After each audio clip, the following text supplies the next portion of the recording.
With that pressure mounting today, President Trump pushed for reforms, including a ban on bump stocks. Our 10 News anchor Brian Schlonsky is tracking the news right now from Washington inside the 10 News Live Center. Brian. Well, Steve, the president would likely need Congress in order to pass a ban on bump stocks, but either way, the push has garnered support from both sides of the gun debate. You're tired of the crying. You're tired of the pain. We want justice. 1 week after a gunman opened fire inside their high school, Florida students begging leaders for change. No one else should have to deal with what we've had to deal with. The president today seeming to listen, at least in part.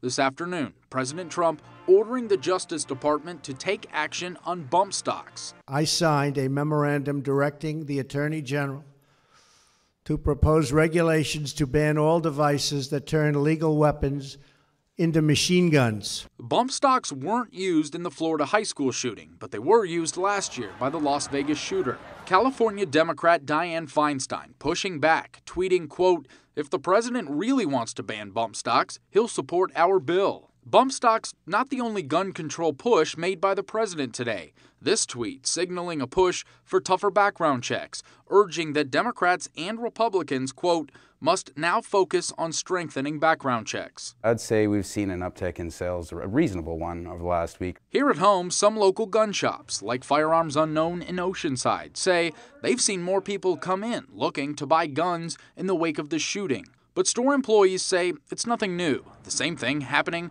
during the Obama administration following shootings. It's not necessarily because the event triggered it, it's because they know that people are going to use that event to their own political gain.